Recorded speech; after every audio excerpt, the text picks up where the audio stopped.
Bocah itu perlahan membuka matanya. Dua serigala menyeretnya, tapi tidak ada ekspresi di wajahnya.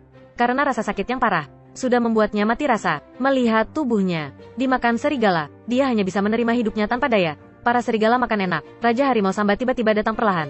Serigala bergegas untuk menghindari. Samba mendatangi anak itu, melindungi satu-satunya tubuh yang tersisa. Samba mengaum pelan. Para serigala takut. Lalu, Samba juga menatapnya.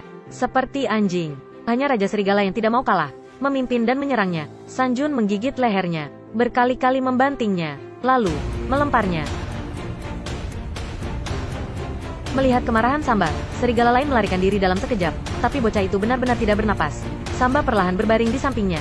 Dengan lembut menjilat wajahnya. Lalu dia terlihat sedih. Ini seperti merawat anaknya sendiri. Dia juga merasa kasihan pada orang tua itu. Di sisi lain, Riko tidak bisa menemukan putranya.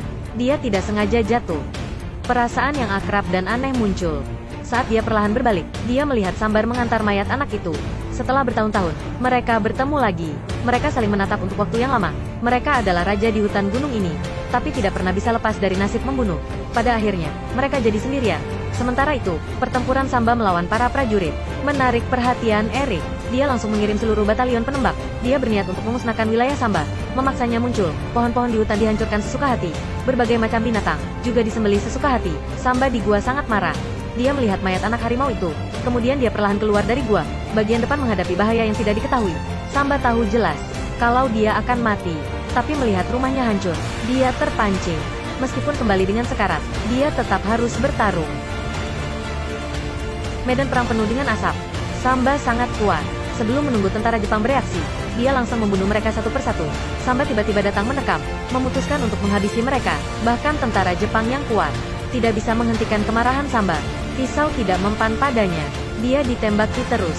Rasanya sakit, tapi masih belum cukup untuk membunuhnya sepenuhnya. Samba lari kemana-mana. Tentara Jepang dikalahkan.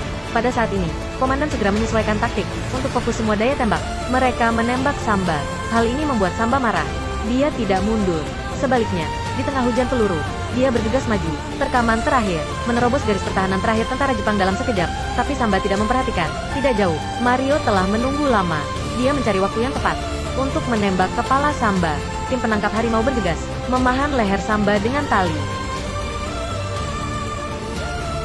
Mario mengisi peluru. Dia berniat untuk menyelesaikannya sendiri. Binatang ini yang membunuh istrinya. Tapi Samba juga melihatnya pada saat yang sama. Dia langsung menatap Mario. Beberapa tahun yang lalu, dia yang membunuh ibunya. Beberapa tahun kemudian, dia juga yang menembak istri dan anak-anaknya.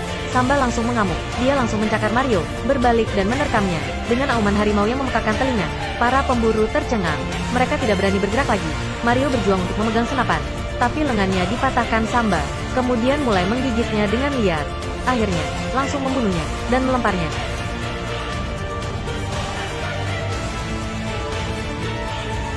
Perang akhirnya berakhir. Samba pergi dengan terluka dan pergi. Tapi dia tidak kembali ke gua. Sebaliknya, dia menemui Riko. Mereka saling bertemu. Samba tidak lagi marah. Riko juga terlihat tenang. Samba adalah raja harimau yang dianggap sebagai dewa gunung. Riko adalah pemburu lokal yang terkenal. Mereka berdua sudah tidak peduli lagi. Jadi pertandingan di puncak di antara mereka menjadi kesepakatan mereka. Samba menempatkan dua anak harimau, disembunyikan di kedalaman gua, lalu dengan enggan pergi. Pertempuran ini, dia tidak berencana untuk kembali. Riko juga membakar rumah dan mengkremasi putranya. Akhirnya, dia mendaki gunung tertinggi di Gunung Makali. Riko telah menunggu untuk waktu yang lama. Samba akhirnya datang. Mari kita akhiri ini. Setelah ditembak, Samba terbaring lemah di tanah. Riko berbalik dan berjalan ke tebing. Kemudian membuang senapan di tangannya.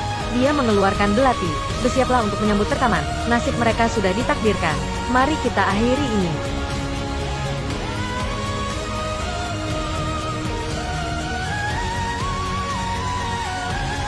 Di akhir film, Riko dan Samba jatuh dari tebing dalam badai salju.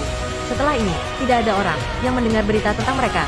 Dendam mereka di badai salju juga dihapuskan, terkubur seluruhnya. Dalam hal ini, tidak ada kemenangan atau kekalahan.